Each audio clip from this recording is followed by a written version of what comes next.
And we should be live. Give it a few seconds to come in. I shall go check. Should be live. Rick, it's been so long since we've had you pro podcast there. I know. It's been so long since I've even talked to you guys, it feels like. Shameful. Yeah, rude.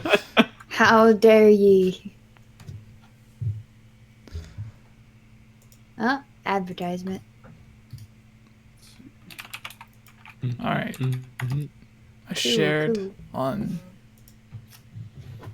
the YouTubes and Twitters. Going to go share in mine as well. Oh, we got some people shoot. rolling into the chat there. Sweet.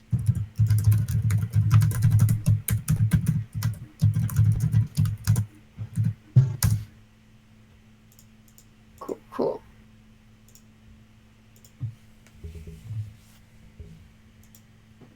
Jesse. Yeah, I need to fix something that I did. Jesse.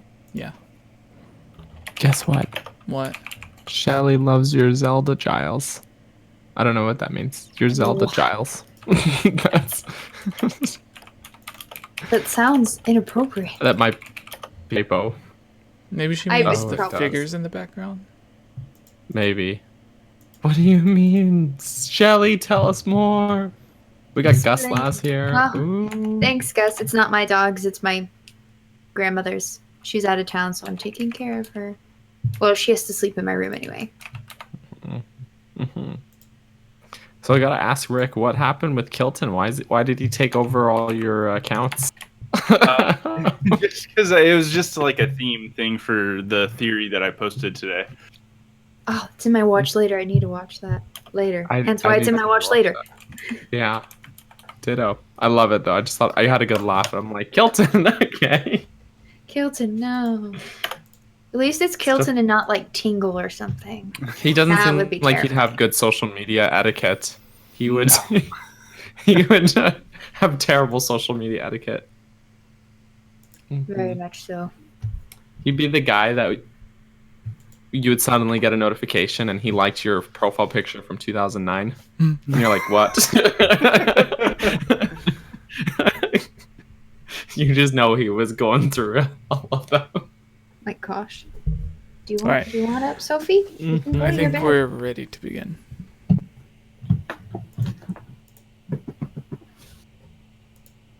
All right, everybody good?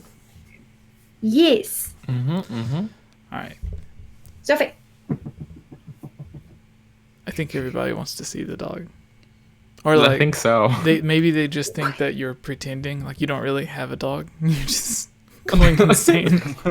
She was on Fake here dog. just a second ago. Yeah, that's what you. That's Scene. some fake news.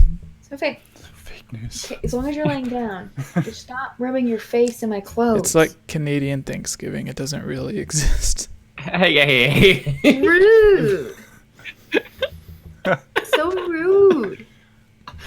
Well, all right. Oh, All right. Hello, everyone, and welcome to the boss. what? Day off. The boss. Sorry, Jesse. I'm just sabotaging you. Please continue. It's all good. Hello, everyone, and welcome to the Hylian Gamescast, episode 97. Today, we're going to be talking about a little bit of Breath of the Wild 2 news, some news on Donkey Kong Country, and some changes that were made to the original to where it could have been almost completely different. We're going to be having a discussion on the top 10 previous Zelda bosses or mini bosses that we would like to see appear in Breath of the Wild 2 as actual new bosses, since Breath of the Wild, the original, was rather lacking with that.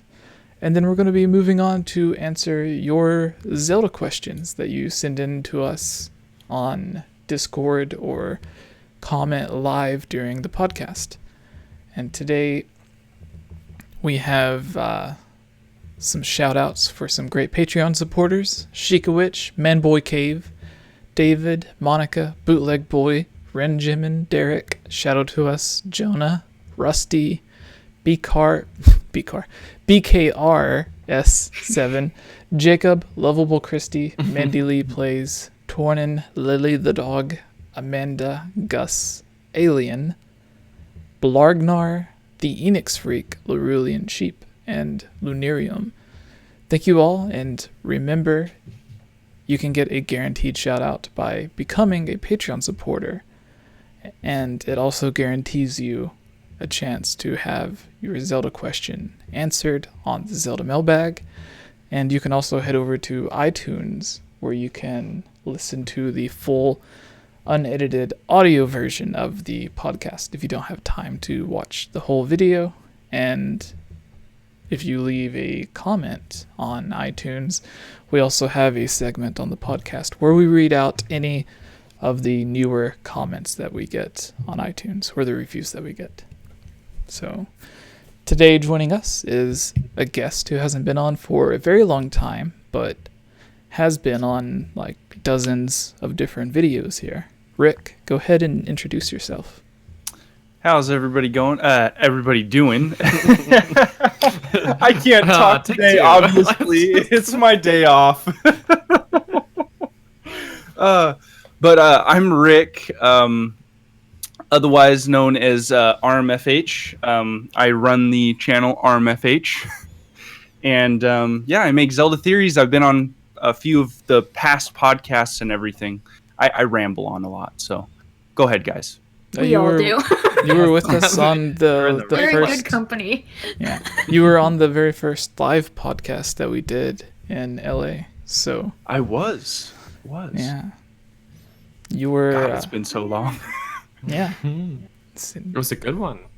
There was bananas. There was bananas. Yeah, so let's get started with the news. No, wait, Daniel, Ilya, you guys... They know you, right? They know by now, I hope. They're like, I'm gonna start listening to this new podcast. I'll just jump in at episode 97. Yeah, well... They might. Who we are. They might. They might, yeah, but... Alright, our first piece of news comes from Zelda Dungeon, where they say Nintendo's still recruiting designers for Breath of the Wild sequel. The upcoming Breath of the Wild sequel has a lot riding on it at the moment. The Zelda team is tasked with creating a follow-up to one of the biggest games in the past decade. They're going to need a whole lot of help getting this one off the ground, which is why they have been searching for more help as far back as May 2018. It appears that Nintendo is still recruiting for scenario planner and level designer positions for Breath of the Wild sequel, as the company has requested the job listings on its recruitment websites. Both of these jobs postings are contractual positions, with each offering an initial 3-month period of work and a potential contract renewals until the end of production. For those who don't know, the scenario planner is tasked with the scenario demo, even text creation and planning on the sequel. The level designer is tasked with planning and implementing game events, dungeons, field, and enemies. Nintendo has been very active during the recruitment cycle. The company recently released an interview with members of Breath of the Wild's development team as a way to attract potential candidates for these positions. You can find the scenario planner position application here and level designer application here. What do you think of this news? Would you jump on the opportunity if you could be a part of the Zelda creation process? Let us know in the comments below. So that all comes from Zelda Dungeon via Nintendo's Japanese We Twitter. should all apply, like all 4 of us. Yeah. I mean, if they need a One of us will get the choreographer for job. some strange reason, Yeah. they got you covered. Like the commercial. Game sound designer. the dancers for in Majora's Mask get someone to... My brother and I used to do that all the time. We'd have Link put on the mask and we would just both start doing the dance. So, for those who may have come across the video I did a few nights ago about, basically there was another article that was talking about this same information, but every paragraph in the article had something wrong, 2 or 3 different things. And they made it seem like Breath of the Wild 2 had only first began production when Nintendo like showed off the trailer for Breath of the Wild 2 or something like that. Or at least that's how they made it sound. Which makes their, no sense. in their How could they have a trailer if they weren't already into production? But and even at we got a super chat, Jesse. Oh, cool. Yes. Super chat. Yeah. From Halo Justin. Hi guys in RMFH. Yeah. Nice. Justin, thank you, man. Yes, thank you. Yeah. Thank you. So the articles, like at the bottom, a few of the things that I had wrong was like saying things like, if Nintendo decides to reuse the Breath of the Wild engine, and I'm like, did you see the trailer? Like, in almost every interview that they've asked about it, Aonuma said that they were going to be reusing the engine. And in his article, he's like, if they decide, it could mean that it comes out sooner than later. And then, I don't know, like the whole article, I kind of felt bad for dumping all over it, but then everyone in the comments were like, we need more people to do videos like this, or this is why I like you guys, because you actually like use facts and stuff. And I even gave the example of how to write a proper article in the video about how if you write an article with new news, you have to somewhere in the middle or the end have a little bit of old news without explaining too much, but having a link to it so other people can go and check it out in case they missed the old news but they clicked on the new news. That way the people that know the old news can just read the new article and forget about it and go on with their lives, and the people that don't know any of the old news can click on whatever link is in the article and go read and catch up on whatever old news there was. And in his article, he did not do that. Like, he just talked about an article that he posted that was just basically talking about the exact... No, it was talking about like the fake rumor thing or whatever. Which in his article he even said was sketchy. But then he talks about it like it was like actually truthful information or whatever, even though he calls it sketchy. And this article, written by Kristen on Zelda Dungeon, is doing it properly, where it links to like 3 or 4 different articles to catch up on stuff. But the whole thing with them hiring, like Nintendo's they're just always hiring, whether or not they have a new game announced or not. They're always hiring new people, probably because who knows why. They probably just like want someone to come in with fresh ideas or whatever. But in the video that I made the other day, I made an example of, instead of using Nintendo and Breath of the Wild, because we actually know Breath of the Wild 2 is announced. So it wouldn't be likely in this situation, but let's say that if PlayStation is doing it and they have, I used God of War as an example, but if their Spider-Man game, I don't think they have confirmed Spider-Man 2. So if they had a job listing specifically for someone to come and work on Spider-Man 2, instead of posting a job listing saying, hey, come work on Spider-Man 2, they would say that they needed someone to come work on Spider-Man. And they would probably play it off in the job listing as if they were hiring someone to work on DLC or something. But then once they get the job, then they would be able to tell them, no, we're hiring for the next game. It's just they can't put that they're hiring for the next game in the advertisement, because that ruins the surprise of when they actually announce it at E3 or something.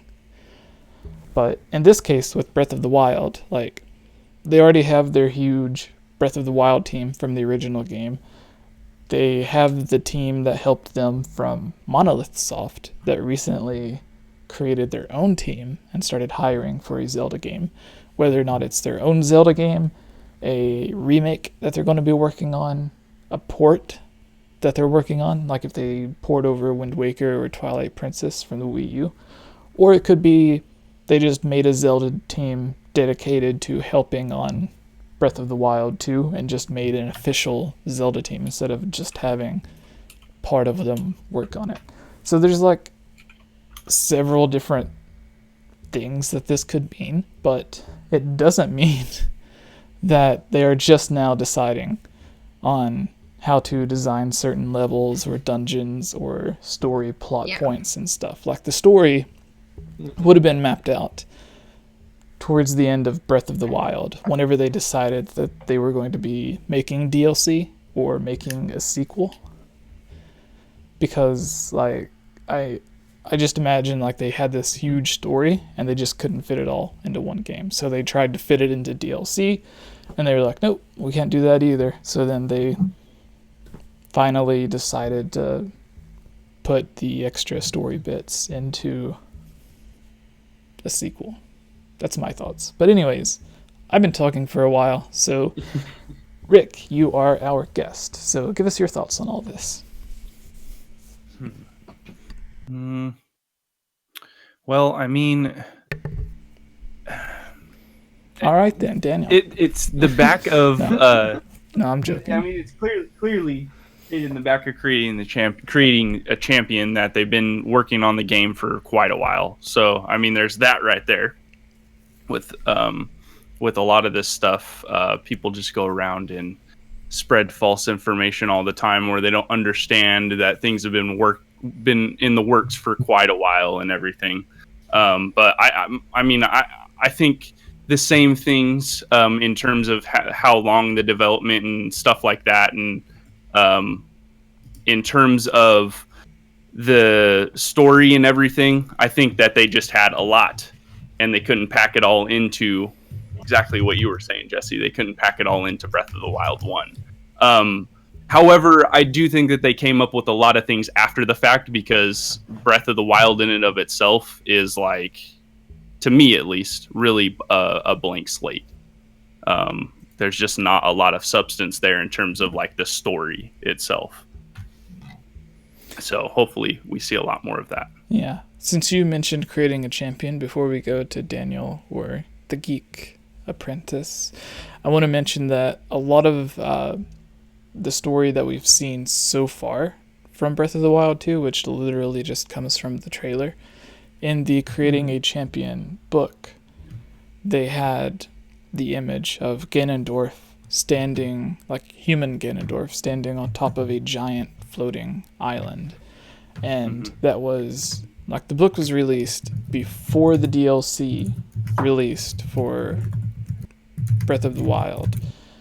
And, I mean, not before, yeah, the book released before the DLC. And it had that image from, that was supposed to be cut content from the original Breath of the Wild, like what they didn't use.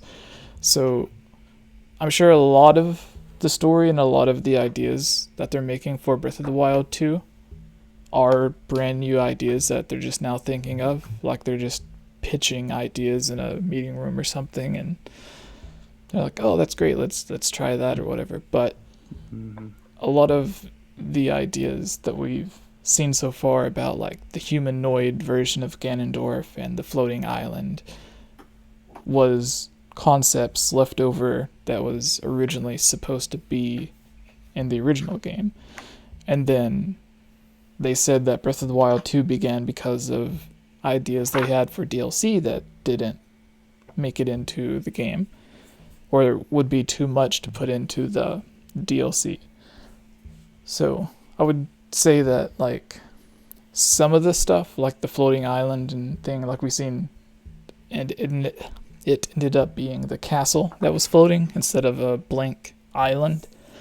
And instead of Ganondorf being a human, he's more like a dehydrated zombie, as everybody likes to call him. But there are ideas there. So, like, the article that I was referencing earlier, where it's talking about Nintendo is just now getting ideas and sitting down to write and make the game for Breath of the Wild 2 because they're hiring. That's like if you follow Nintendo, not even Nintendo of Japan, just Nintendo of America or Nintendo of Canada, almost every week they're posting new job listings for anything. Mm-hmm. It was like a few weeks ago when they had the job listing or whatever for a new 3D Super Mario game. And everyone's like, oh my god, they're making a new Mario game. And it's like, well, obviously, Nintendo. Who would have thought Nintendo working on a Mario game? Like, that doesn't mean they just started working on a new Mario game. What? A game company is making video games. Yeah, like Who would have It's thought? news.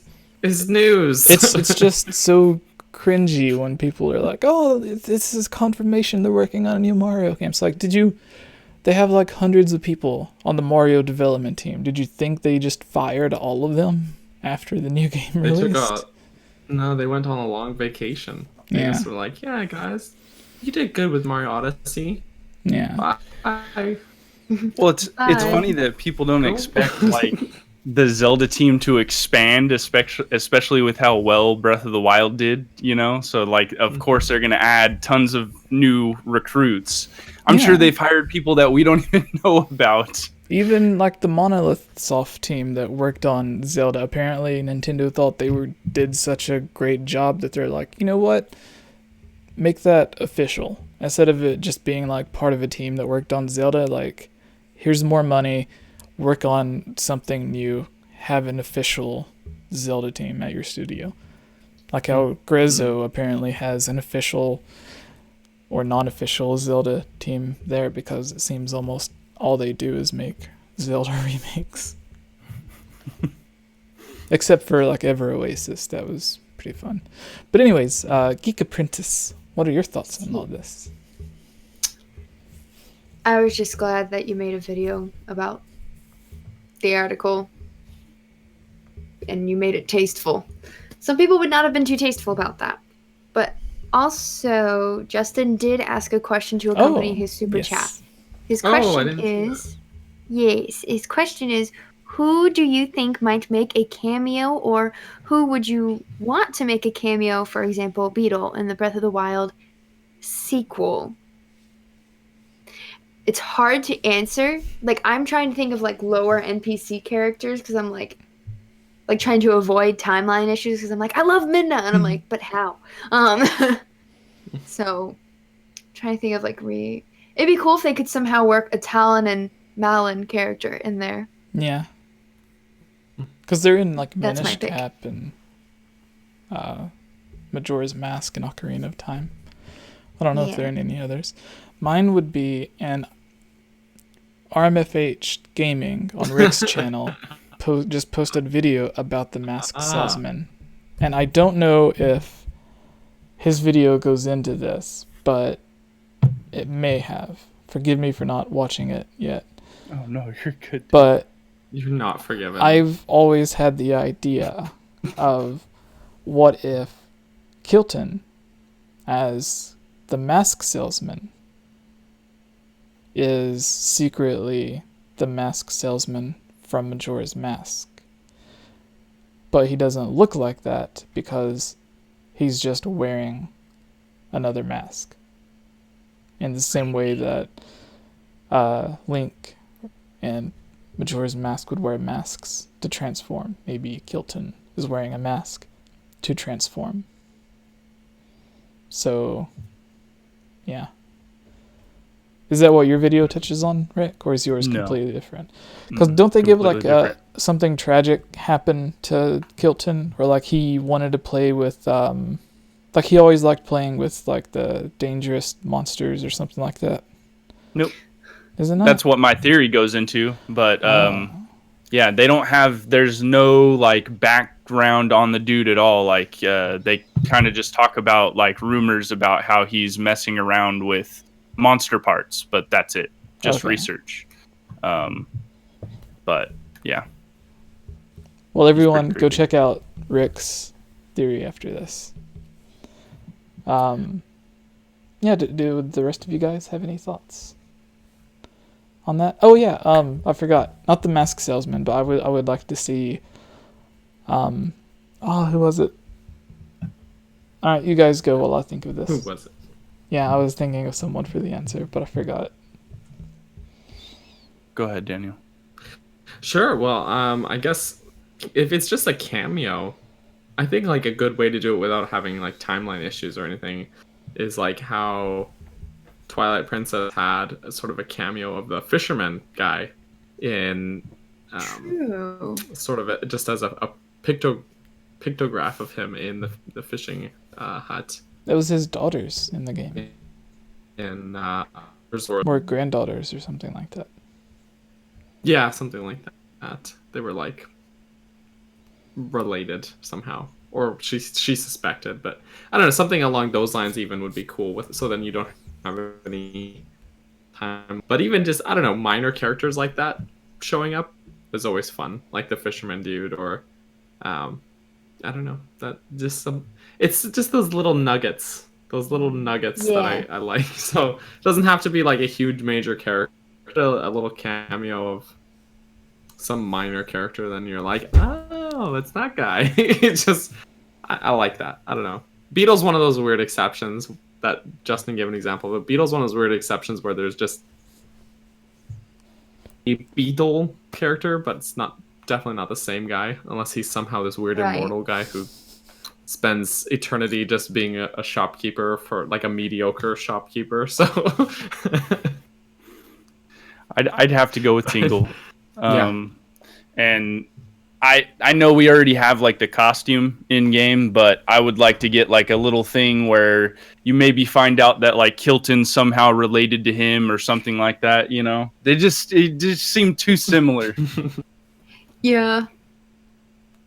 That would be interesting. Someone in the chat had said the Minish, because they were planned anyway. Or something similar to the Minish was planned anyway. Tiny people. Yeah. It'd be fun. In Breath of the Wild, it's odd that they had to create so many new characters for the game. Yeah. But it's like they could have taken the time to had some be modeled after or resemble past characters. That way it would be even more of a throwback. But they didn't do it. Like it wouldn't. Maybe for the sake of making it feel fresh, they wanted to eliminate a lot of different stuff. I mean, they did have some callbacks, but it was more like land names than it was character models, I guess. Yeah. I don't think they had enough time. Breath of the Wild is so huge, and like they had to spend. I remember reading somewhere where like the developers had to spend in sections a certain amount of time on one area, and then they had to move on from those areas because they couldn't spend too much time focusing and nitpicking on just one section of the map. But true. Yeah, there was the interview with Aonuma when they asked him about if there would be DLC before they officially announced DLC.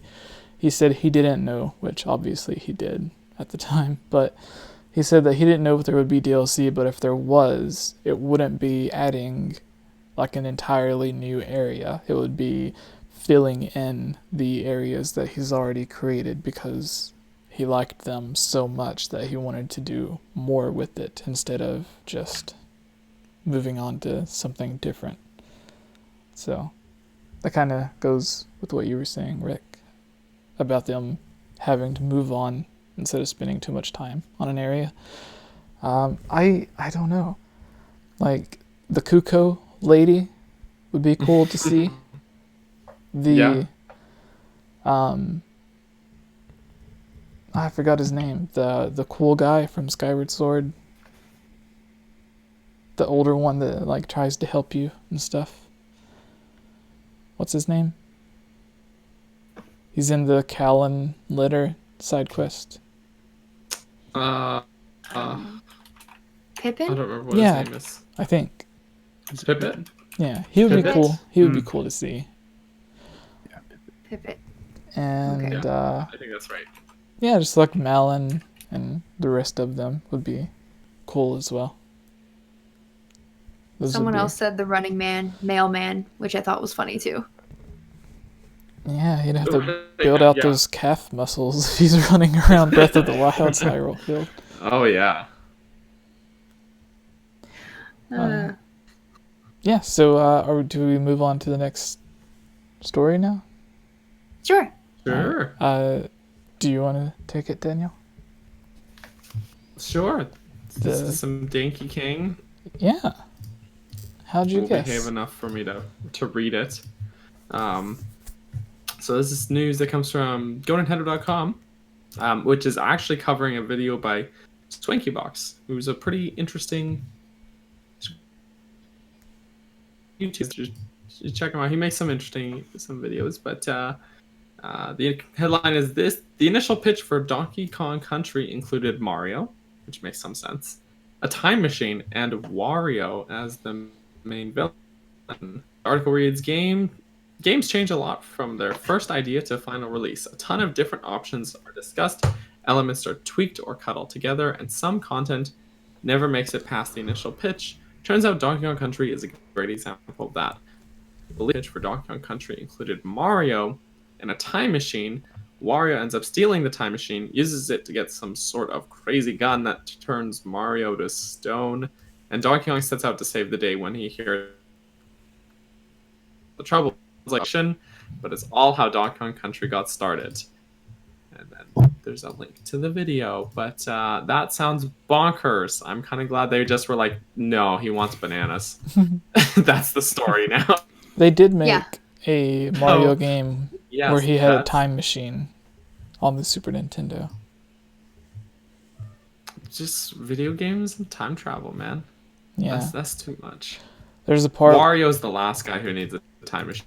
I think you'd have Oh, to gosh, no. surf across the ocean while you were traveling through time, Mm-hmm. and you had to go back to like special historic dates. It was like an edutainment type of game. It was just really, really weird. I think you were trying to find Luigi.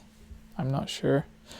But I wonder if the reason they didn't get Mario in the game was because if you guys have ever heard of or read the interview with Miyamoto where he's talking about Donkey Kong Country, they ask about the graphics because the game looked so good on Super Nintendo, and he has a statement about he tries to focus on gameplay instead of how good a game looks, trying to make it seem like the gameplay in Donkey Kong is bad because they spent so much time making the graphics look good. But at the end of the day, they're both 2D platformers, and Donkey Kong allows you to do a lot of the stuff that you can do in Mario plus a lot more.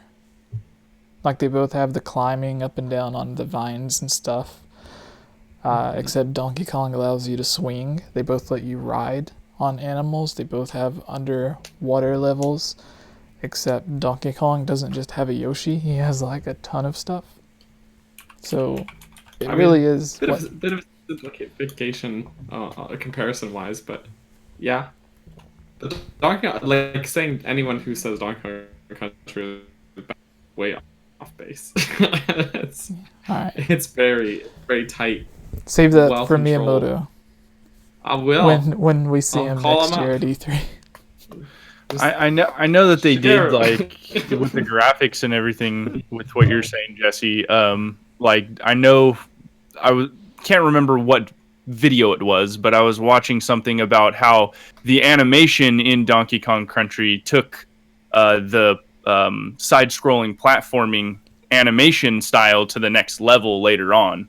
So I mean, it was like a very good stepping stone and everything. But I could see how maybe Miyamoto would not want to allow Mario in there, Yeah, especially with the direct competitor. Mario. I imagine Mario would just look kind of odd in that type of game. Possibly. Especially but, I mean, with that think art about, style. Like, where 3D model sort of look happening, and then What did? at least that sort of Super Mario RPG Yeah. has a sort of similar art style, and then even the beginning of Yoshi's Island, like the has sort of like once you get into the gameplay, it has like a cartoony hand drawn style, but some of the intro animations are like a little like those same sort of 3D style. So I don't think Mario would look too weird if done right. I don't know. And Super Mario RPG, he looks a little weird, so it'd probably look something like that. Mm-hmm. All right, Ilya, do you have any thoughts? Not really. Fortunately, I never played Donkey. All right. Sorry. Because this is so short, No. before we move on, everyone, what is your favorite 2D Mario game that isn't Mario Maker? I was about to be like Mario That Maker is 2. There's not Mario Maker or Mario Maker. Or Mario Maker 3D? Are we just talking strictly platformer or like Just any 2D Mario. 2D Mario that isn't Mario Maker, Yeah. but specifically Mario, not outside of Mario? What? What? Specifically Mario, like in the Mario franchise, not just the genre? Yeah. 2D 'Cause Mario. It's obviously Super Mario World. I don't know why this is the question. I'm so confused. The best. never It's the best played Mario. All It's right. the best Mario. Rick, do you have a 2D Mario game? Or I mean, Super Mario World's got to be one of them, and then I guess Yoshi's Island. If I can toss that one in there, the original? Oh, you could. it's Super Mario World 2. All right. Ilya? I've never finished one. They always frustrated me. I like 3D games more. I was okay with 2D Zelda because it wasn't side-scrolling. Everyone's like, kick her off the podcast. No, I'm...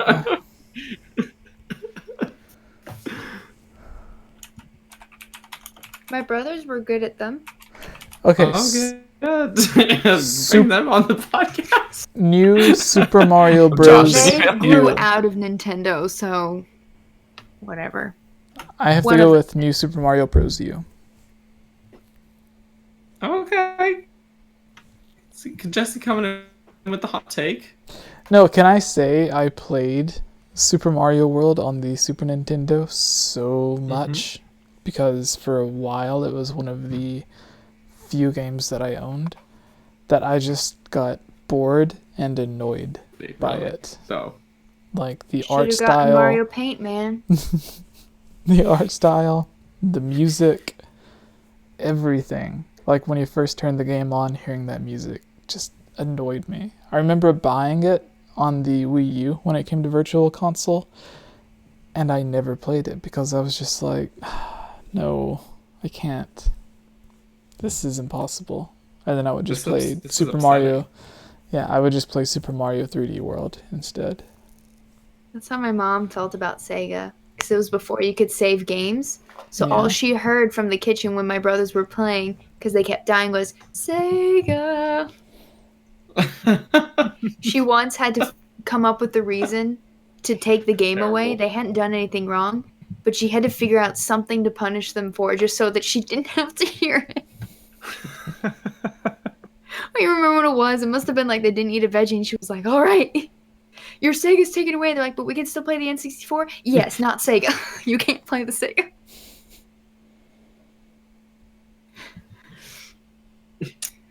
That was her mentality. Sounds like me as a parent. All right, has everyone went then? See. All right, so the discussion. Everyone in the comments, let us know what your answers to this as well. But The Legend of Zelda Breath of the Wild didn't really have a lot of great, memorable bosses. It had a few overworld bosses, and the actual dungeon bosses were basically just the same thing, just reskinned. Like the Fire Blight Ganon, Water Blight Ganon, Wind Blight, Thunder Blight, or whatever. And they all had different attacks and stuff. It was just they looked so similar that it just didn't make it stand out at all.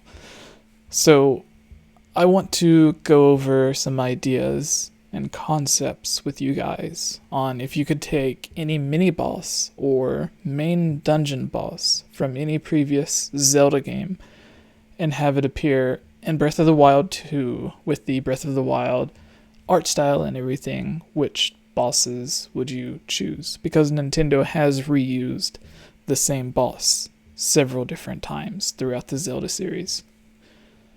Who is it? Moldorm? Right? Mm-hmm. That's the one I said I don't want to return. The one with like the circle balls that just goes everywhere. You always have to hit it. From the top looks like a hamburger, just saying. Yeah. It appears in like almost every Zelda game, it seems. So, starting with Hylia, which dungeon boss would you like to see in Breath of the Wild 2? One that I think might be interesting, and it's an interesting pick partly because I one time spent a very long time trying to defeat this boss. It wasn't a hard boss, but I couldn't do it for some reason, was Phantom Ganon from the End of the Forest Temple in Ocarina of Time. With the resurgence, I guess, of Ganondorf, I think that'd be interesting to bring Phantom Ganon.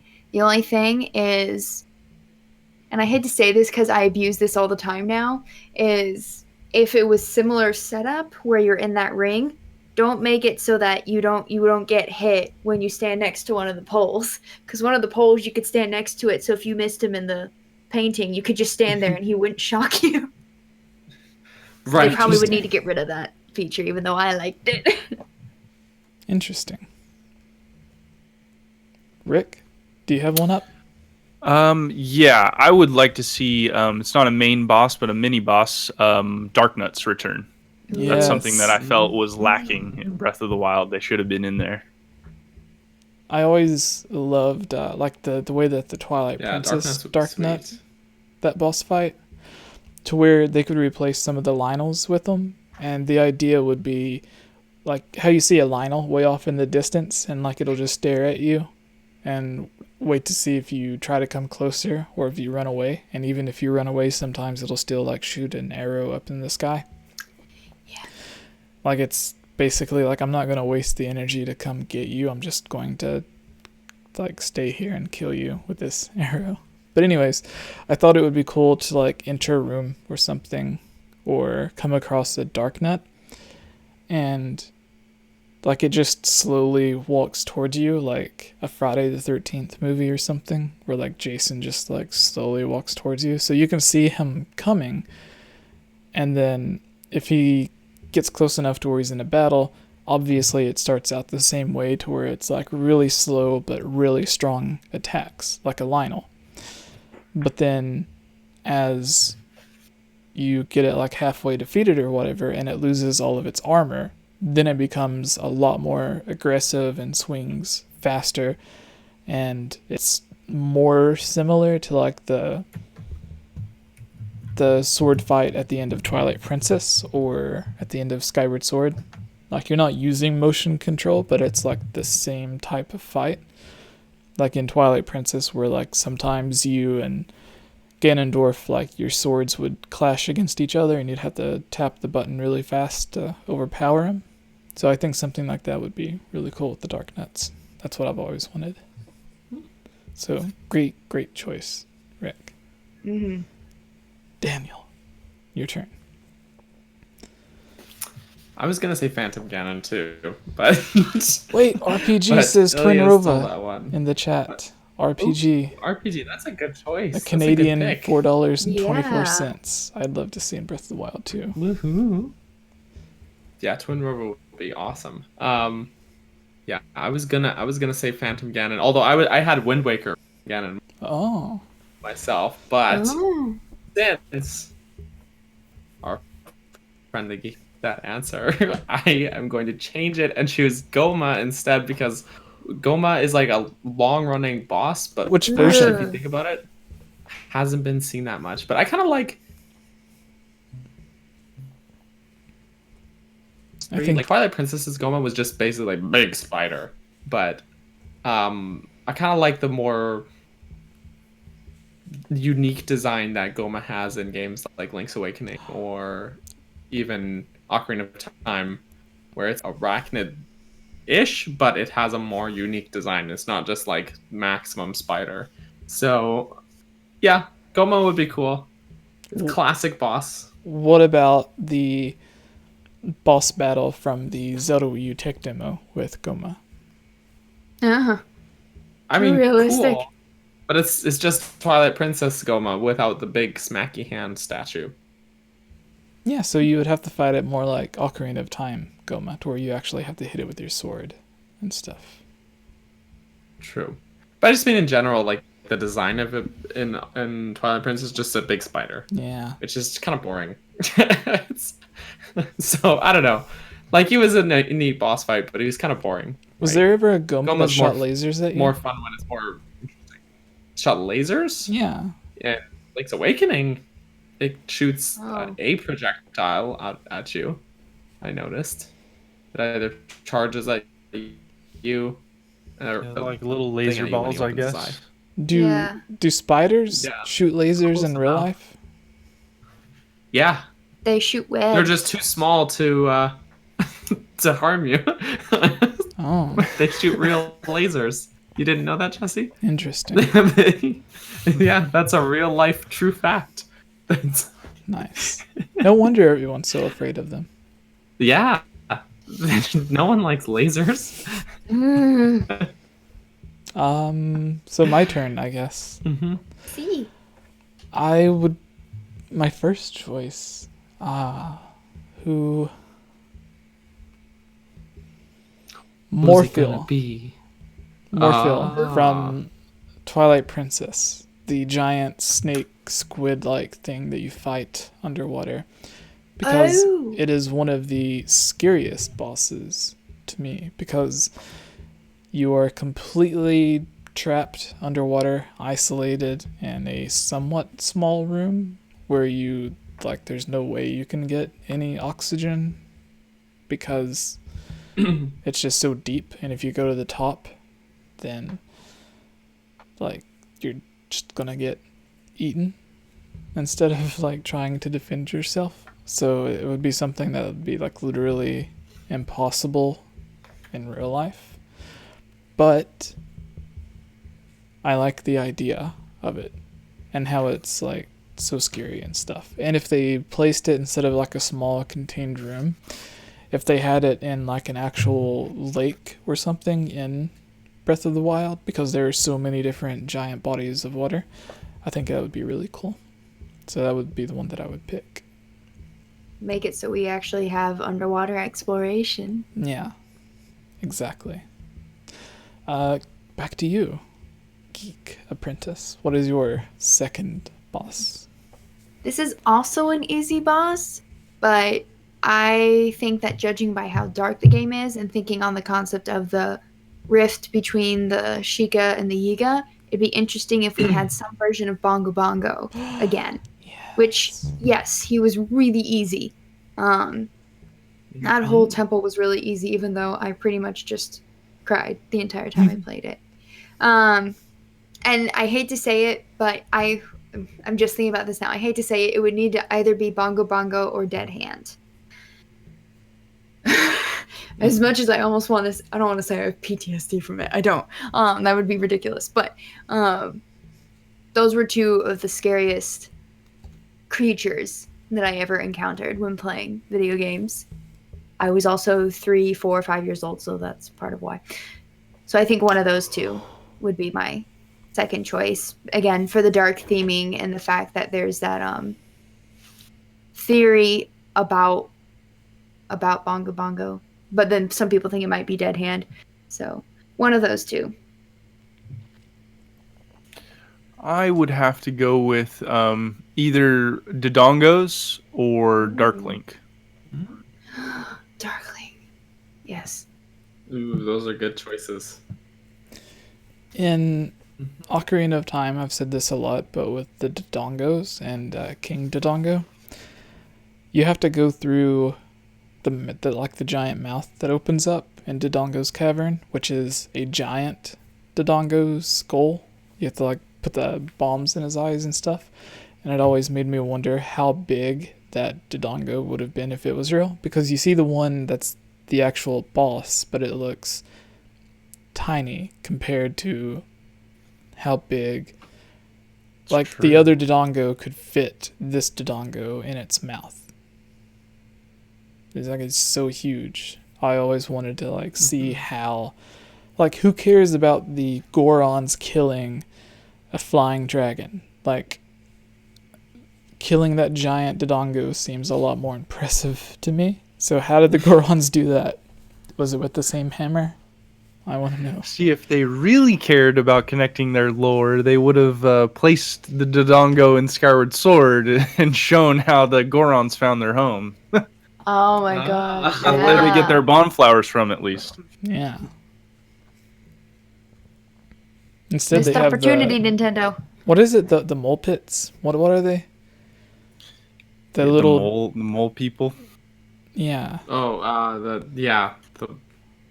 mole I pits. can't remember what they're called. I didn't like them that much. It's like some weird Pokemon name. Yeah. Anyways, Daniel, your turn. Okay, so this is a boss I don't like. So, and the reason I'm choosing him is because I think Who? they deserve a chance to get it right, and that's Tantalus from Skyward Sword. I was gonna pick because that that boss was a big disappointment, and if they give it enough to see if maybe they just do it right this time, it could be amazing. Because that boss fight starts out so brilliantly, and then just completely 180s and flops in the second half of that fight. It just it starts out, then you have to race back to the other end of the dungeon, escape from the dungeon as tentacles are ripping the whole place apart, and it's high intensity and high adrenaline, and you're like, yes, this is awesome. I can't wait to get outside and see. And that character from Monsters Inc. instead, and then it's the most boring, uneventful boss fight where you just shoot it in the eye and then hit it with your sword, and then shoot it in the eye and then hit it with your sword, and then shoot it in the eye and then hit it with your sword, and then you're done. Yeah. Just but if they did it right, it could be really cool and really fun. It would be terrifying. Yeah. It could be terrifying. It would be terrifying. But great.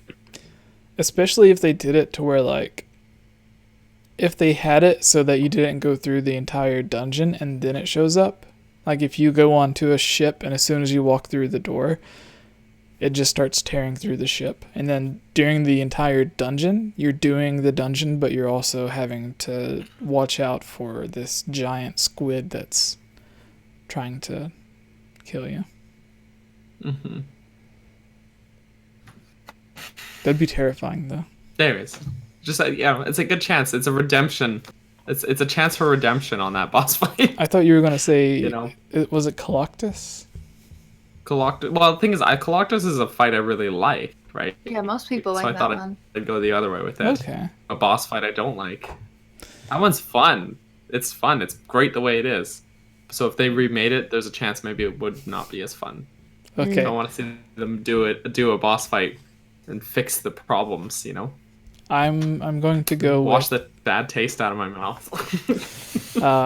Levias from Skyward Sword, where you're on the giant, you have to fly, not on Rivali, but similar to the Rivali fight, but you have to fly on your loft wing to attack this parasite that's controlling this giant whale, almost like how the Calamity was controlling the one dragon. And then after you damaged it enough, you would actually land on top of it and then go and fight it. And Breath of the Wild had some of the concepts with the segment where you're flying with Rivali and everything, but that's more like it's on rails and guided, kind of like Star Fox or Pokemon Snap or something, to where in Skyward Sword, like, it was all up to you to do it. So I think something like that in Breath of the Wild would be really cool.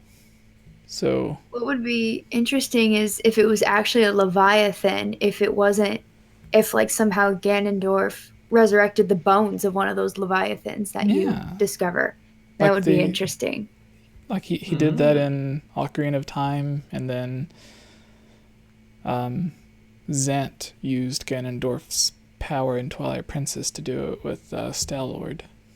So Yeah. it is possible. I almost said Star-Lord because I want to use the spinny thing again. All right. That's 8. So 2 more. Ilya, what's your last one? And then we can go to Rick for the very last one since he's the guest. I feel like I already said 2 because I was like bongo bongo or dead hand. Well, you did say 2, but this would be your third because there's 10. Right. So I just mean, well, never mind. Trying to going through games, because the problem is I haven't played a ton of Zelda games. I've played a few Zelda games a lot. I'm just gonna throw it out there. I don't know how they would incorporate this, but something along the lines of Blizzetta. I don't know. yeah, Because she that'd be was cool. freaky. I remember getting to that and I was like, she's just such a sweet, little Yeti person. Not take mirror. A little terrifying. Yeah. So something that would freak me out on that level. Because that was freaky. Who in Breath of the Wild, like which character is lovable enough to where, like, if you've seen them transform into a giant scary thing, it would ruin them? Trying to think if there's anyone maybe in the Tabantha region. Because it was icy. Because it was Snow Peak. Like the painter from the game, The Congo? I guess. No, the worst that it would happen to is the girl that has the crush on Link. Yeah, that's what I was Oh, saying. oh my Beetle. gosh, wait, I know her name. Beetle. Beetle. Oh, poor Beetle. If he just turned into isn't an her name actual like giant beetle. Eliza or something? Eliza? I think that's what it was. Like Paya or something. Yeah, like Paya. that. Oh, I'm thinking of a different, I'm thinking of the side quest. No, Paya, yeah. That would be terrifying. Yeah. I almost wish they had done that with, like, I think I've mentioned this before, instead of the blights, if it had been like a possessed Mifa, a possessed, Yeah. if you didn't have the memories, maybe it wouldn't be as strong, but it would still be creepy. But especially if you did have the memories, it'd be like, imagine fighting poor possessed Mifa. Yeah, that would be bad. Or Rivali might be comeuppance, but It would have made it better if they would have like changed them a little bit more physically. They all just feel the same. The only one that doesn't, in my opinion, is Thunderblight Ganon. yeah, he looks like Mega Man. Yeah, a little bit. he's just hard. Yeah, that too. No, wait, not Mechanic of that Thunderblight. Divine I'm Beast thinking was the of most difficult for me to. I was thinking of Windblight Ganon. Because he's the one with like the cannon that shoots at you. Windblight is so easy. Windblight and Waterblight were the easiest for me. Or the Korok. Yeah, those two were easy. The one that always dances. If he would have changed Hestu? into... Yeah, if Hestu would have turned evil. Like if he would have been infected with Calamity or something. I always hope love he that he gets would just- sing with the tune when it went da da da da da. He'd see the caption da da da da. I feel like there's a missed opportunity to just make you fight all the champions instead of the Right? bosses. Just have a champion fight. They would have been more interesting boss fight. Or if you had fought Way the more. blights, you thought it was all good, but the Both, malice yeah. then possessed them. You were like, wait, there's a phase 2. Yeah. I mean, after the first one, you'd realize they're all like that, but it became something super dynamically different for each one. It would that would've make been a lot of sense with Rivali if you would have fought him even without the Calamity, because he seems like the type of person that's like, what's so special about you? Like, challenge me to prove yourself or something. which always makes me think of that the discovery of the Morse code thing, how Revali's was the only one that was like 15, 18 seconds into the song. Everyone else's was right away, but his was like, I got this. No, I don't got this. I actually cried when I watched 𝐓𝐿𝐥𝐥𝐵's video about that. I was like, I never heard this. Oh my gosh, this hurts. Yeah, it's just he had to take the video down. I don't think he replaced it, but What? Why did he take it down? yeah. He didn't. He realized he didn't, and he owned up to it. He said he didn't credit people properly, and so he took it down. But I was like, well, then you could just fix that, and then he didn't re-upload it. So Sad I day. don't know. I don't I know. think it was, yeah, I get it. I remember seeing something like that. Yeah, I mean, he did the right thing, but still, that stinks. it does. It was a very very good video though. Key of Mhm. Time in the chat says, "Is that RMFH?" Hey, Key. No, it's not. No, Nope. It's not man. It's my. It's not- that's not him. It's twin Kilton. brother. Yeah. It's Kilton. They could have even made it go with the story if you fought the champions, because Yeah. like in the chat, Zelkerman says fight the champions, like dead versions. I would say yes, because the champions right now sure. are spirits. So if the malice was corrupting their body, and like they didn't have access to their body or whatever because the malice was controlling them, and then the like you had to free the body so the spirit could go back in the body and then they could be alive again. I think that would work. That way, like, they wouldn't stay dead. Like, you would actually be an in-game reason as to why they could still be alive. Yeah. To their replacement champions. Yeah. So Sidon, Rij, Taba, Elbow. Mhm. That'd be sad. All right. Daniel, do you want to start Everybody dies. the mailbag? The Wait, mailbag. We did do no. a 10th. What? Oh yeah, Wait, Rick. did we do a What's the 10th one, Rick? Yeah. Oh, the 𝐿𝐿𝐥𝐿𝐥𝐿𝐥. Oh, that's a goodie. I And Like and that boss fight. with this Mostly 'cause I one, just like hitting him in the face with a hammer. I really think Nintendo missed an opportunity with the climbing mechanic in Breath of the Wild, and I hope they freaking fix it in Breath of the Wild 2. They need to make mini bosses and main bosses that you can freaking climb and hold on to while you're fighting them, just like in Shadow of the Yeah. Colossus. I don't know why they didn't do that. And see, they like scratch the surface of that in Twilight Princess with both Morpheal and 𝐅𝐼𝐺𝐸, is it? Yeah. Yeah, dragon. They just scratch the surface with that, and there's just so much of an opportunity to go more into that, and then they didn't. It's so epic. I don't, It's great. like It's climbing great. on the back of a huge beast that's flying through the air. I mean, come on.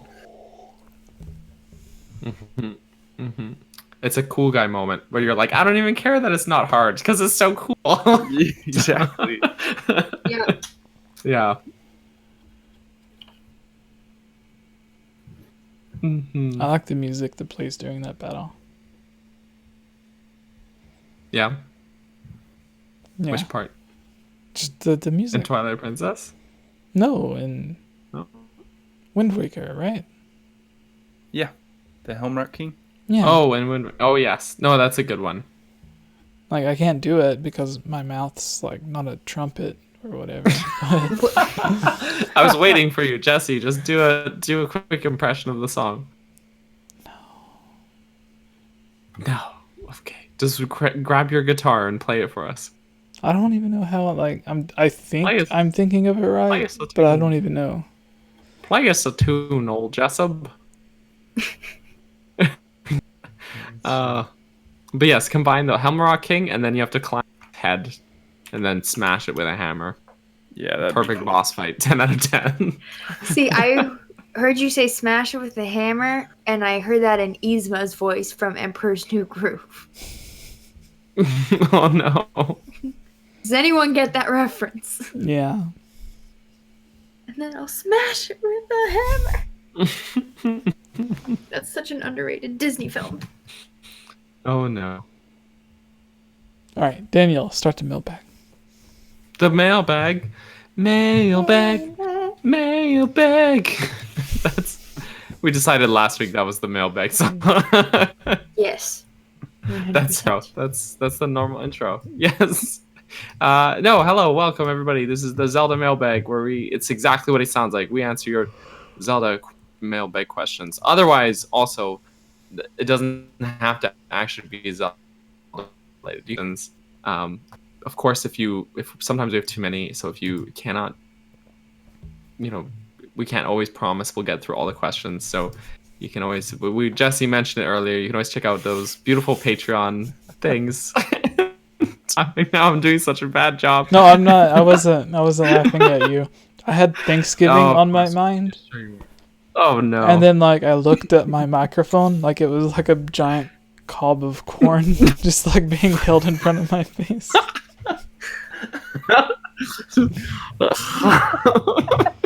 Just hum. Exactly. Oh my gosh. Don't eat your microphone. It's not nutritious. Oh no. It has plenty of iron. It's got yeah, that's your iron intake for the day. I was gonna say it's got among other minerals, things. but Speaking of your microphone, but hey, is that it's the a new one, good- Jesse? I mentioned Patreon's a good way to guarantee your question. Sort of, and speaking of Patreon, we do have a Patreon question from Gord, I think, who is in the chat as well. But he asked, what do you think happened to Zelda's power at the end of Breath of the Wild, and how do you think that will affect the sequel? So at the end of the game, for reference, for people who are like, what the heck is he talking about? She mentions at the very end of Breath of the Wild that she feels like her power is kind of faded, or that she doesn't feel it anymore. And she's okay with that because she did just use it for 100 years straight. So without a break. So that, I think it would be cool if they're thinking of making Zelda a player character, that they did take her power away, that she has to sort of just use, instead of some inherited sacred power, she's got to use her brains and her scholarliness to think of other solutions to these problems. And I think it would be cool for her to kind of just be powerless in that sense, and because she already used it all up, as it were, and have to think of other things to things. Or maybe she gets really good with this Sheikah technology and she starts building little Sheikah weapons that she would use instead, or something like that. I don't know, that would be cool. Yeah. That's Or my thought. in the same way as if Link goes around to different dungeons to get different weapons, if Zelda had to go around to different shrines or whatever, to how she went to all of the shrines to pray to get her power originally, or for help to get her power. If she did something similar, and each time you went to a new one, if you had to beat a dungeon to get a new power or whatever for Zelda, Link would get the dungeon item in the middle of the dungeon, like traditional dungeons, after beating a mini boss, but then Zelda would unlock her power after completing the actual dungeon. If in Skyward Sword, how after every main dungeon, or almost every main dungeon, 3 or 4 of them, whatever, there was the spring that was located after the boss room. Mm-hmm. So if the same happened in Breath of the Wild 2, to where you go through the dungeon, beat the mini boss, Link gets the dungeon item, then you go through the rest of it, beat the main boss, and after that is another spring where Zelda can pray to unlock one of her powers, whether it's freezing an enemy in place, when she shines light on them, or I don't know, just whatever they are. I'll be quiet now.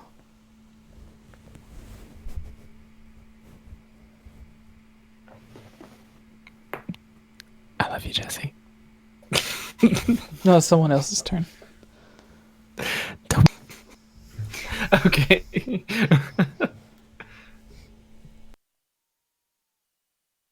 But who? Who's next? I honestly don't have an answer for this question, so. Okay. All right.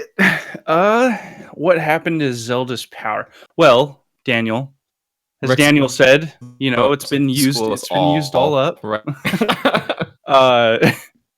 It's been used all up. I think she's gonna be like just recharging for the rest of Breath of the Wild 2, and then she's gonna come back and smack Ganon in the face right at the end. But they'll probably end up using her. Hopefully, if she is a playable character, I think they're gonna, slap her with some Sheikah technology as well. They might even give her the slate back after Link gets his hand messed with or whatever. Well, it's because he gives it back to her at the end of the first game, so yeah, it makes sense. She has it again for some reason. I wouldn't give it back. I was like, no, I've been using this for 700 hours. This is mine now. 700 hours. All those shrines that you I haven't played that those much are all Breath for me. of the Wild. Sometimes I wonder by the time I actually go to Ganon, if you actually could record in-game time, it would be like, well, it's technically been 102 years by how many nights you skipped by the fire. Yeah, apparently, I think someone told me once, I don't remember who it was, someone told me once that they actually counted how many in-game days passed, and then by the they got to in-game had passed, something ridiculous like that. I'm like, maybe I procrastinate too much. What were you doing? Catching fish. I was catching fish. The same Lionel 20 times. It's fine. I needed to get a new mask from Kilton, and I needed Lionel guts to do so. Yeah, exactly. Farming Guardian parts. Exactly. The giant ancient course.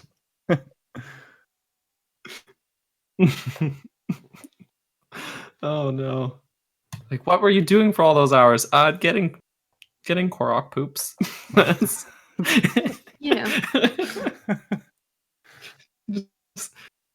Big bang. Okay, I have the second question here from Aaron, who says, what if they had the monster Zoras and the regular Zoras?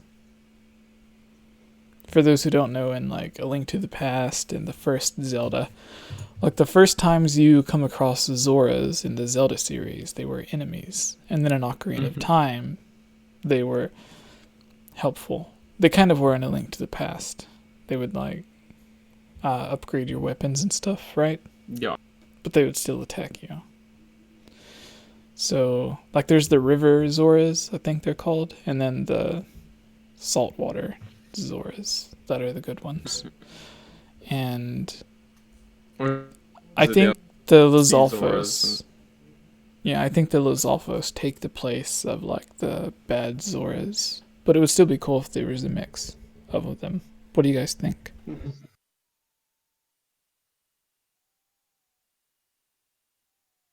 Yeah, I don't know. I like Zoras too much to fight them. I don't know. Yeah. I always get sad fighting them in older games. It'd be pretty cool. I think they even had a design for them like that, with a green, and more primitive look than the ones that we ended up getting. Mm-hmm. I think so.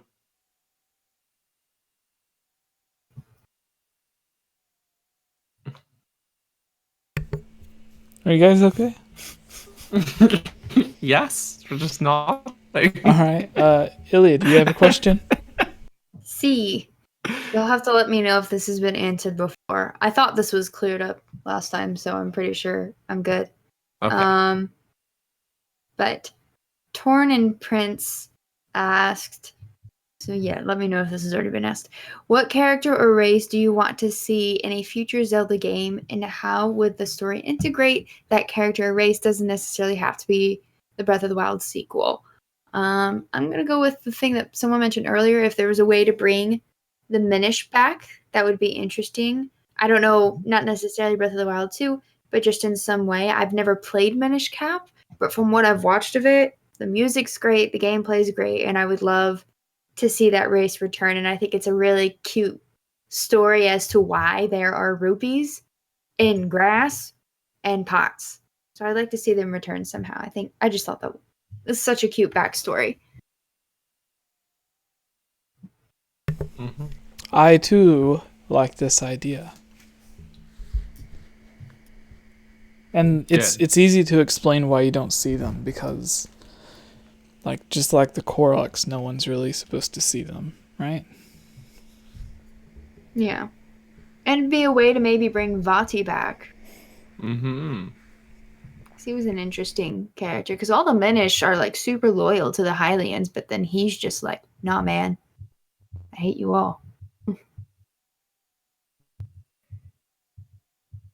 Yep, he's a bad boy.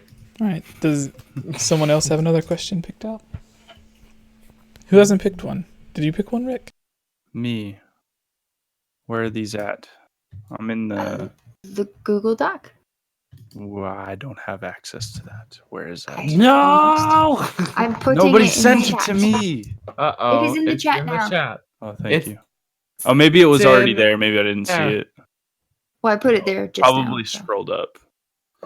Oh, Lord knows how many times it's been posted in this specific Discord Let's chat. see. True, probably many times. We ought to pin it. Can you pin in this one? Can you Yes, pin? I'm gonna pin it. Pin it. I clicked, oh yeah, pin it. That was my option. Oh yeah, pin it. Oh, yeah. Nice.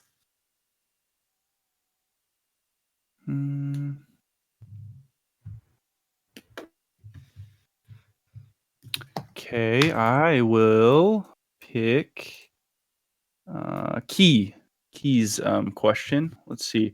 Do you think the Oracle games have a chance of being remade in the same style as Link's Awakening? Yes, I do. and please do so, Nintendo. Yes. The sooner the better. How cool would it be to have two Zelda games come out at the same time again? It would be bueno. And it makes sense, too, because even one of the things Onuma said with Link's Awakening was that why he wanted to make it partly was because as time goes on, it's not as accessible a game for people. And I think you could say the same about the Oracle games, where it's like people in 3DS kind of phasing out. It's not as easy to get your hands on a copy of the Oracle games. Mm-hmm. And also, I haven't played. They're the only Zelda game I've played, so I would like to play them. So especially with a shiny, fresh, yeah, that'd be cool.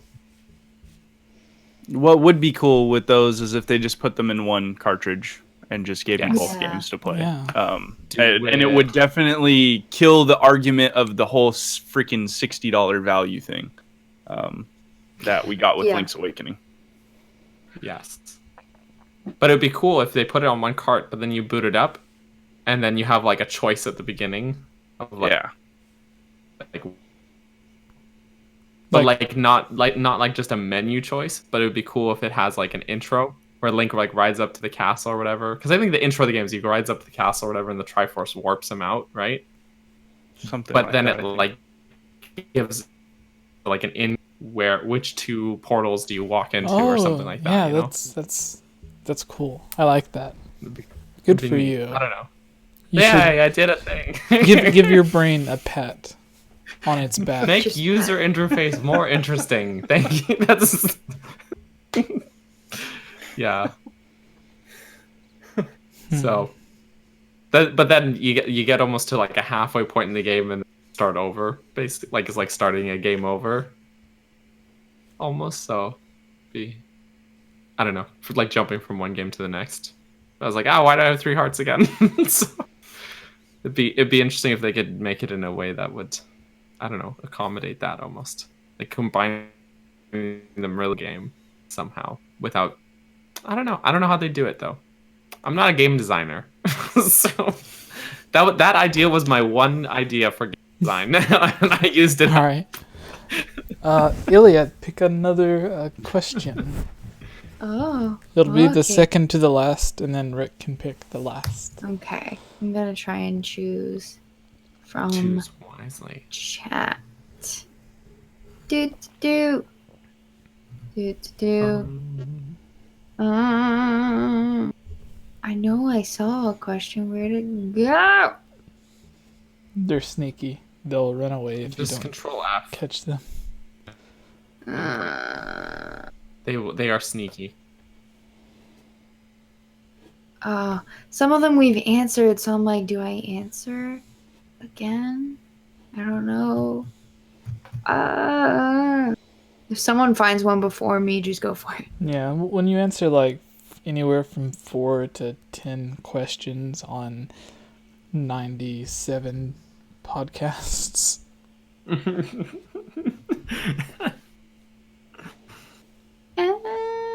And I closed out the Google Doc, so I'm like, I'm too lazy to open it again. All right, Rick, do you have another question? Yeah, I don't know. Yeah, I'll take the second to the last one. What? Crisp Kratos asks, what was your biggest criticism of Breath of the Wild, and what do you want most for Breath of the Wild 2? The dungeons. I hated them.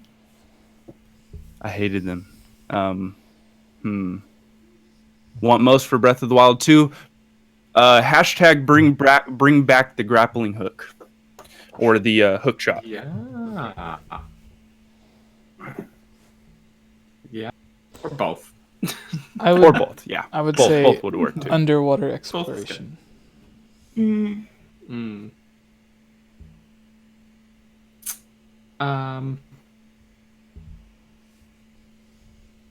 So more meaningful, I guess, because a lot of the Breath of the Wild has a lot of side quests, but a lot of them you finish it and they're like, here's 100 rupees. I'm like, thanks, I have 80,000 rupees though. This is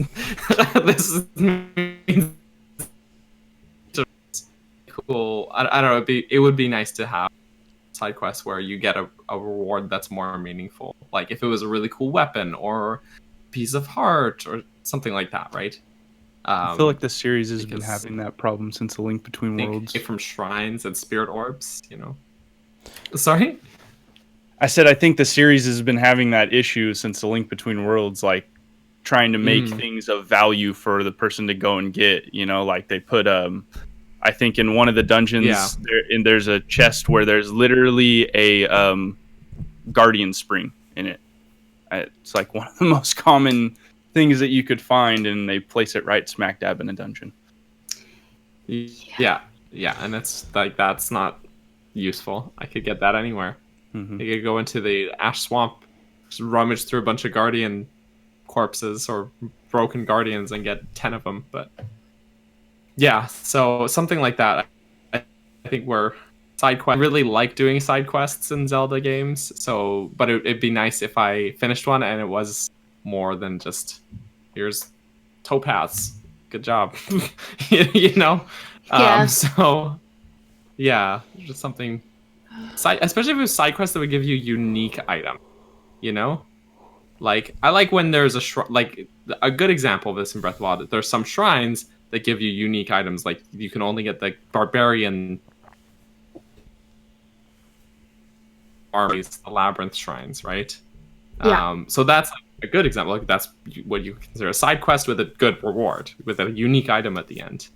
And it would be cool to see some more of that, I guess, with a kind sword that has, like, I don't know, even if they're still breakable, it'd be still cool to collect them, right? So anyways, that's enough. I'm ranting now. All right. I'm just gonna stop now. Question from Moose in the Discord. What do you think the possibility of a Zelda Collector's Edition sort of release would happen for the Switch? Dr. Wily talked about something similar quite a while back, and I'd like to hear your thoughts and everyone else's. I think we've mentioned this a few different times.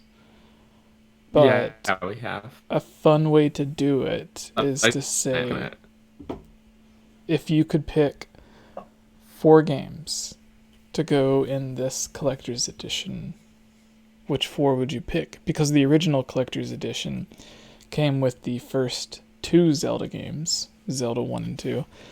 It came with the most recent 2 Zelda games, Ocarina of Time and Majora's Mask, and had a demo for the upcoming Zelda game. So if a new Zelda game, collector's edition, did the same thing, technically it would come out with Zelda 1 and 2, again, because those were the first 2 Zelda games. And then the 2 most recent being Link's Awakening and Breath of the Wild. And then it would have a demo of Breath of the Wild 2. Like, if it followed the same pattern, that's how a new collector's edition would be. But if you guys could pick your own 4 Zelda games to put with the Breath of the Wild 2 demo, which would you pick? Can you imagine? Sorry, I was just thinking. The demo they had at E3 and everything for Breath of the Wild was Link running around on the plateau for like 15 minutes. Since it's the same world, if they had the demo for Breath of the Wild 2 at E3, where it's just Link running around the plateau for 15 more minutes.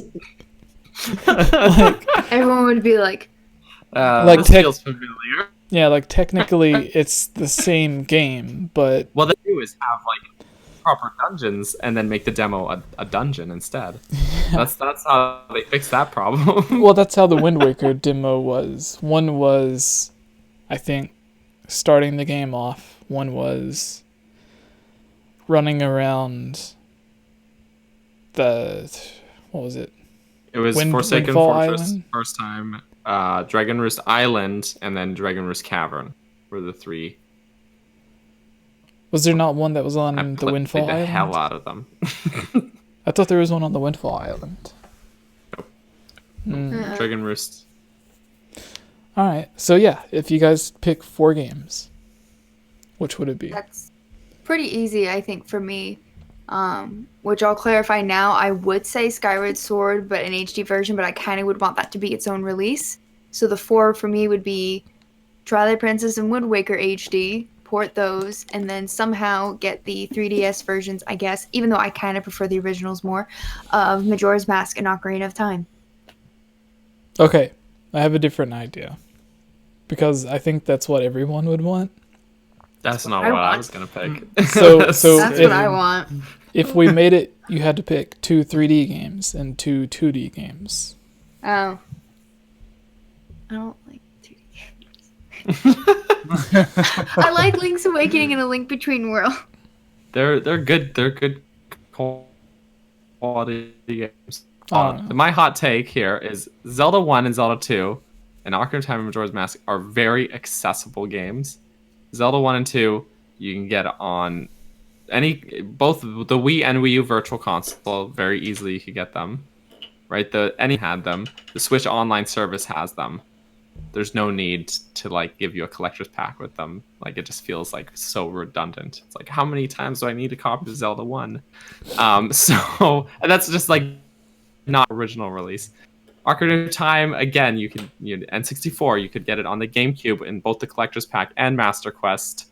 You could get it on the Wii and Wii U Virtual Console, and the 3DS. So I think there's no reason to put it on a Switch. People are going to hate me for this, for both Ocarina of Time and Majora's Mask. So there goes all the most popular games in the series. So... And my one of my favorite games, Switch's online service, so I think I'm gonna discount that one as well.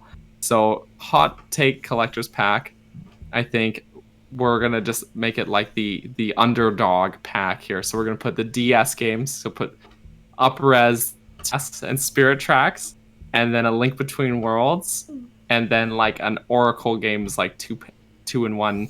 Boom, put that, and that's sort of 4.5 games almost. And there you go. This pack that no one but me will buy. So. Well, no, I would buy that because I've never played most of those. Mm-hmm. And just If make I- tweaks to each of those, each of those games. If I had to go with 2 3D games and 2 2D games, Minish Cap would be one 2D game. Not a lot of people have access to that one either. I think they That's a maybe good- that's a it's good one, on. too. Is it on 3DS? Minish I'm Cap? not It's on 100% Wii sure. U. That's how I have it. Oh, okay, it's on Wii U. I knew they had ported it somewhere down the road, but I know it hasn't gotten a lot. So that would be good to see. And then, Wind Waker, for sure. Just because I love that game and I want to be able to take it on the go. I don't like that it's tied to my Wii U right now. And it's 2D and a 3D, and I'm not gonna go with Ocarina of Time, even though that I want to say that so bad. I want the freaking Master Quest version of it though. So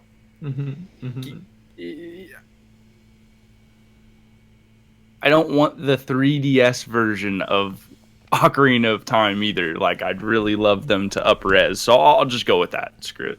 I'll go with that. And then for another 2D game,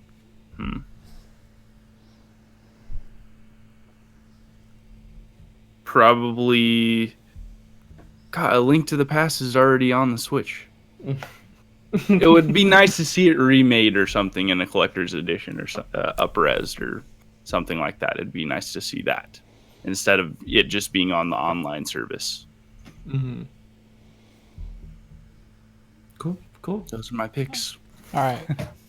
Jesse hates us for this. No. So mine's going to be a little weird too, but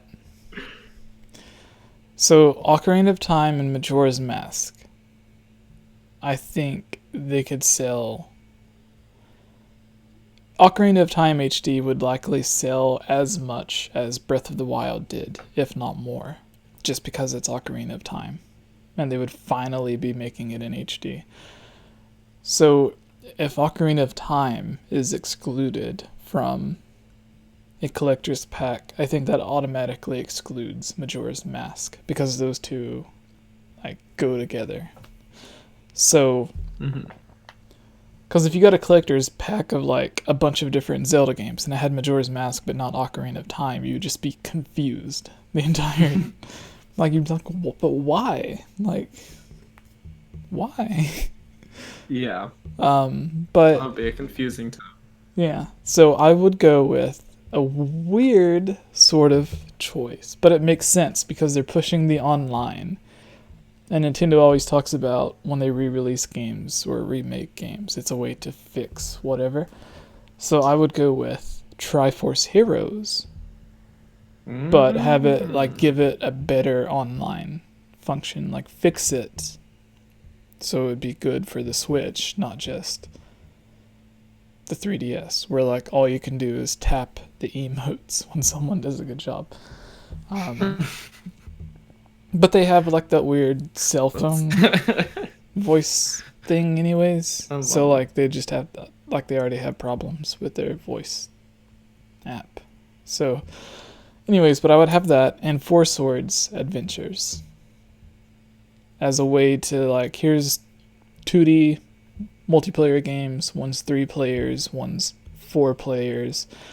They both control and play completely differently. So even though they're both online 2D Zelda games that kind of look similar, they play completely different. So you get 2 very, very different online experiences with that. And if you can only get 3 people to play a game with you, and then you can go to play Triforce Heroes, or if you can get 4, then you go to play Four Swords Adventures. And then I would have Wind Waker and Twilight Princess. Wind Waker because it's the last 3D Zelda game that Nintendo made, aside from Triforce Heroes. Or not Triforce Heroes, Breath of the Wild. And then, along with Wind Waker, Twilight Princess, because if they re-released Twilight Princess on it, they could re-release the Twilight Princess amiibo and make millions of dollars again from it. Yep. Um, yeah, and then like- because In the chat, coming in with a multiplayer pack idea. We put both Four Swords games and Triforce Heroes with the link to the past for extra content.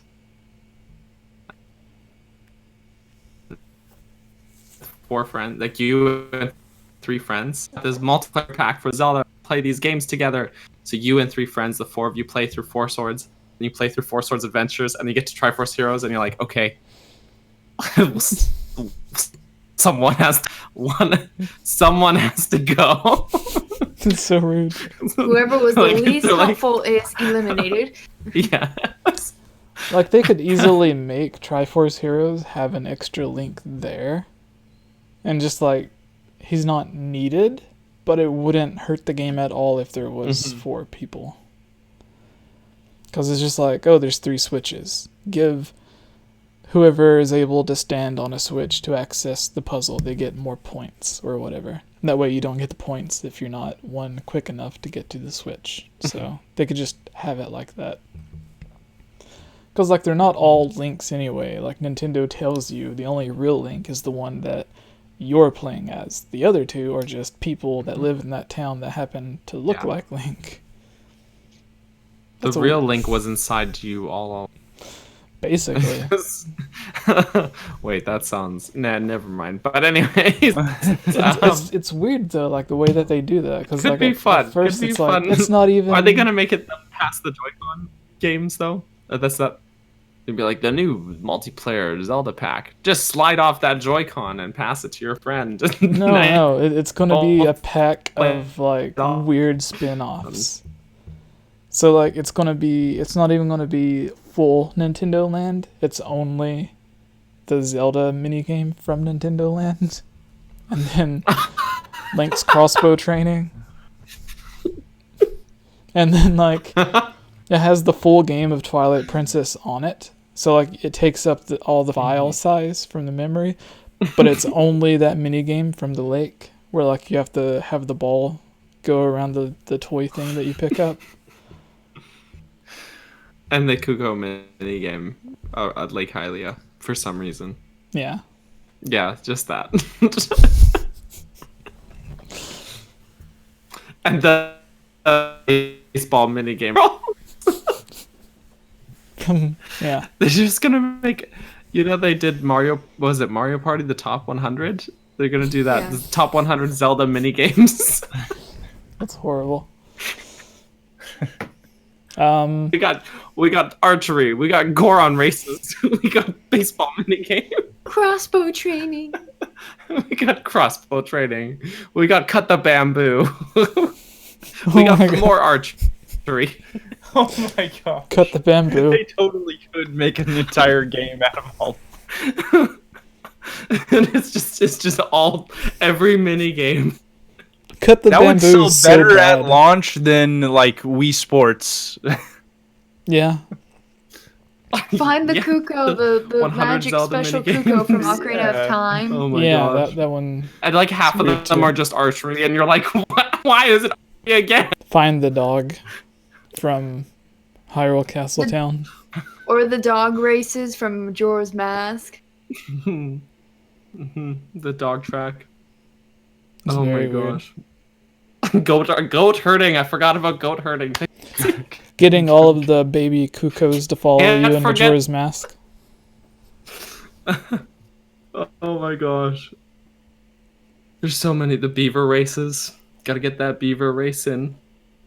Or what's that one Twilight Princess where you fly with a Kuko through like the rupee symbols? Yeah. Oh my gosh. It's the snowboarding from Twilight Princess and Breath of the Wild. Snowboarding, yep.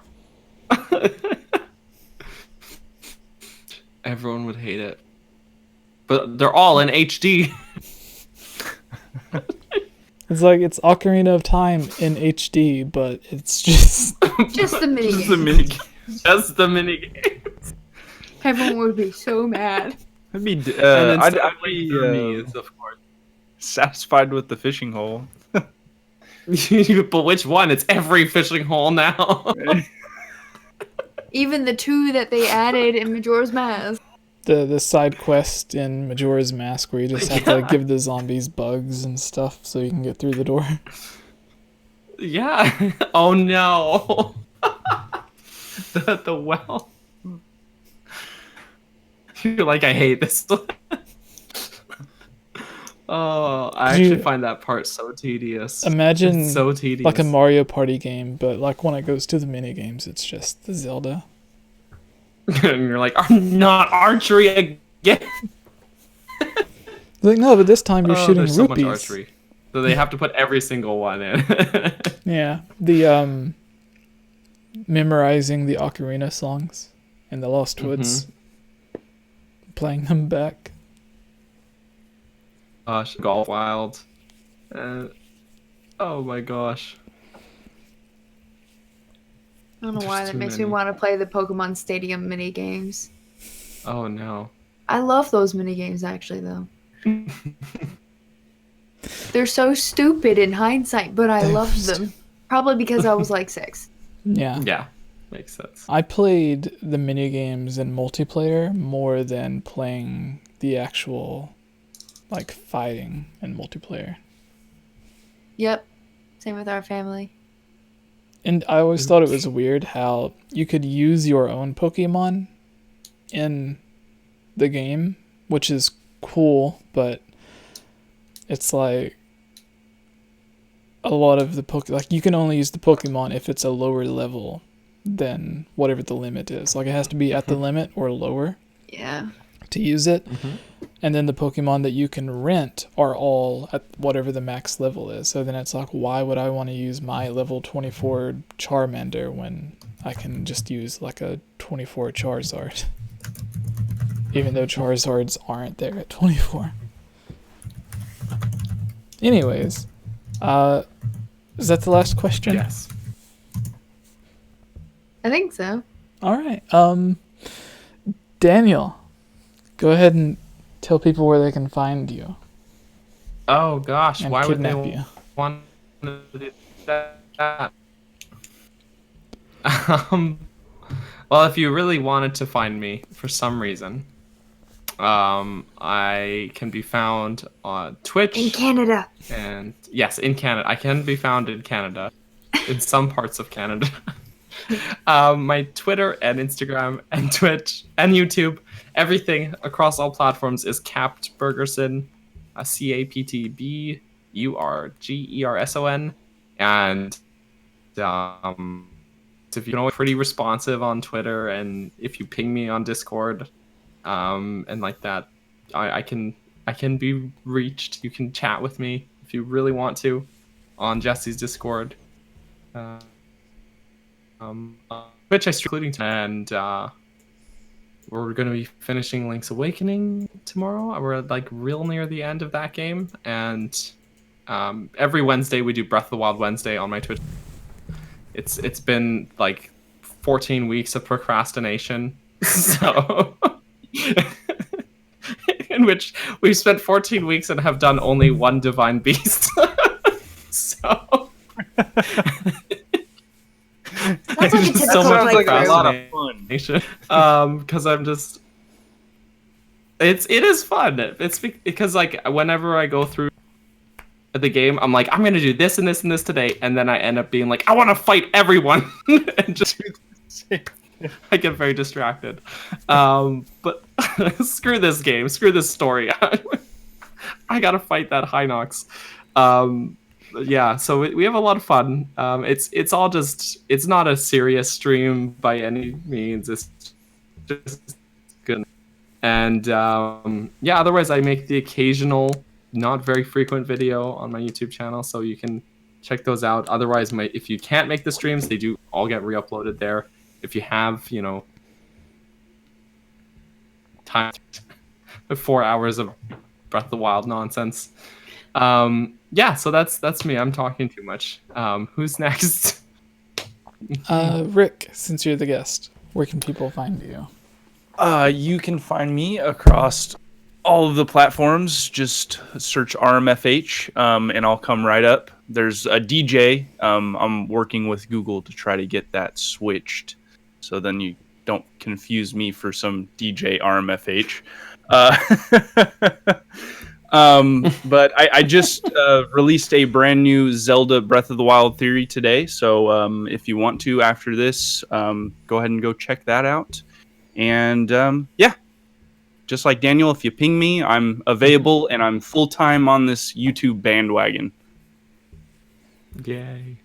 And soon Rick will get all of his social medias back from Kilton, who is keeping him hostage. Tomorrow I plan on, it's my day off. He can play I just around. noticed you had a poop emoji. Yeah, just noticed that. It's a brown Korok seed. That's a brown Korok seed for sure. That's Hestu's gift. Oh, It's Gus just- says thanks got a for the little dirty. Gamescast. Had a great time. Thank you, Gus Luz. Wow, Gus Last. Thank you, man. $10. Look Geek at that guy. Apprentice. What a good dude. Where can people find your stuff?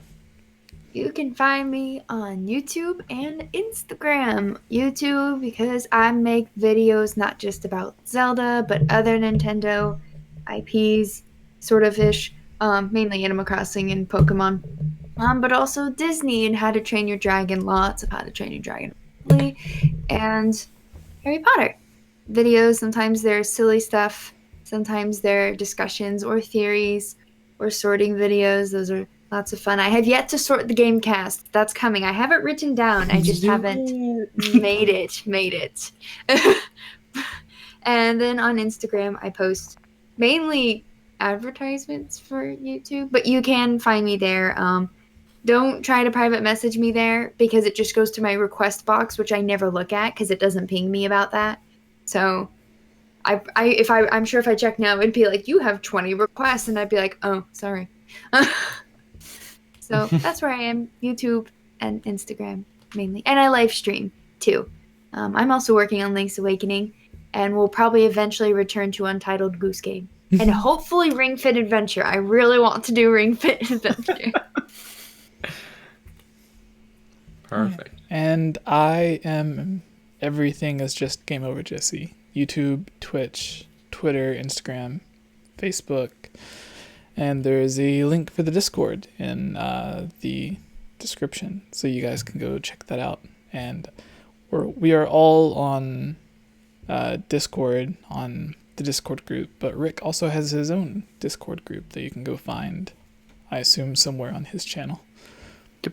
So yeah, if any of you guys want to keep talking after the Gamescasts or about a video or something, you can join on Discord and have a message there, and when we see it, we'll reply. So thank you all for watching, and have a good night. Yay!